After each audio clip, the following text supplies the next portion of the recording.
The journey to the city. The road to the city was long and unforgiving.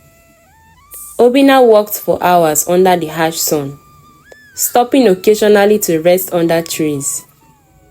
His feet were blistered, his stomach growled with hunger, and the small bottle of water he carried was quickly running low.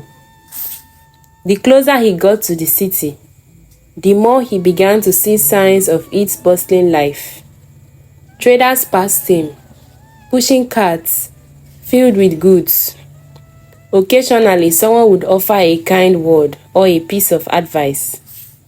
"Be careful in the city," an elderly trader warned him. "It is a place where dreams can either come true or be destroyed." Obinna nodded politely, but inside, he felt a mix of fear and excitement. By the time he reached the outskirts of the city, night had fallen. The glow of street lights illuminated the unfamiliar landscape. Tall buildings, crowded streets, and people bustling about even at this late hour. Obinna was overwhelmed. He wandered aimlessly, clutching his bundle tightly. He had no money for shelter, so he found a spot in a small park to rest. The bench was cold and hard, and the sound of the city, cars honking, voices shouting, and music playing in distance, made it hard to sleep. For the first time, he questioned his decision.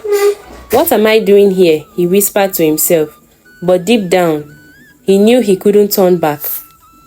The next morning, Obinna set out to find work. He approached shop owners, offering to sweep their floors, carry goods, or do anything they needed. Most stormed him down away, but one man, a fruit seller, agreed to let him work for a small daily wage. "Don't expect much," the man warned. "The city does not reward the weak."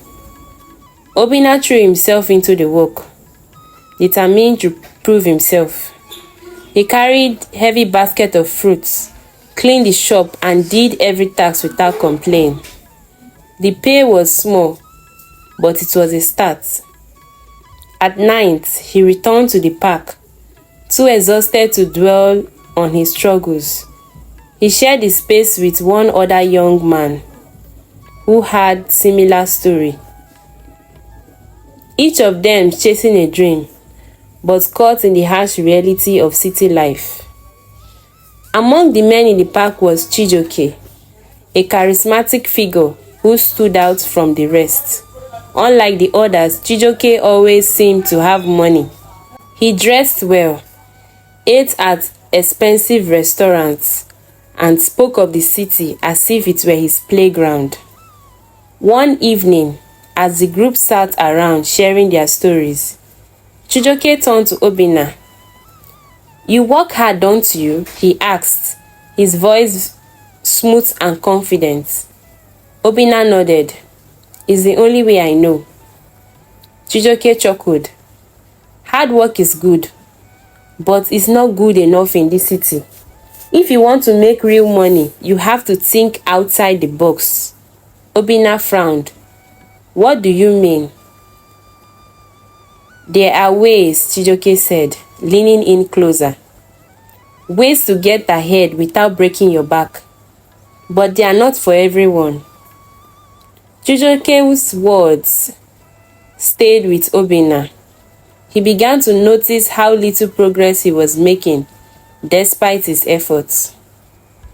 No matter how hard he worked, the money was never enough. Meanwhile, Chijioke seemed to live a life of ease and luxury.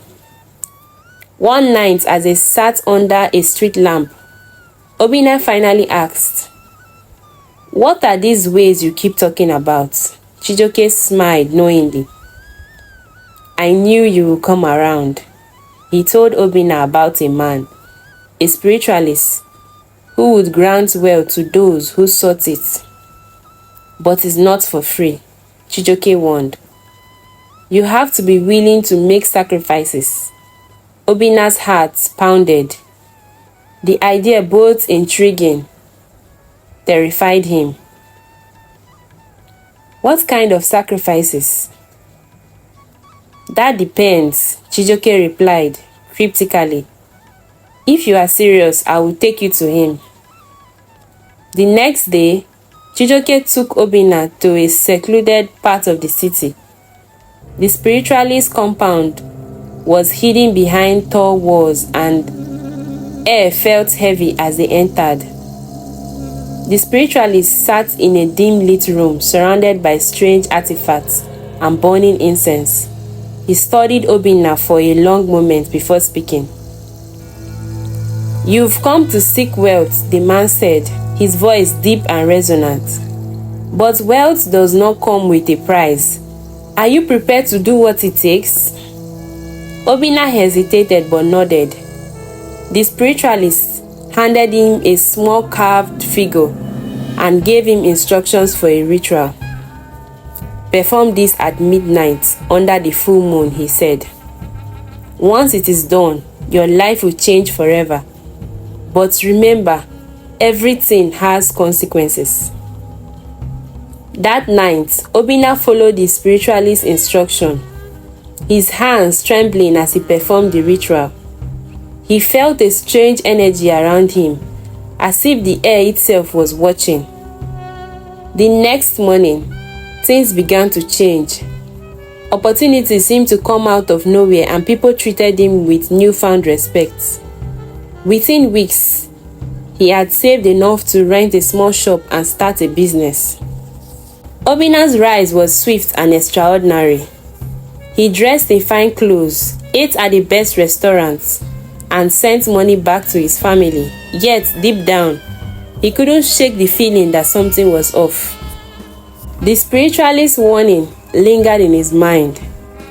Everything has consequences.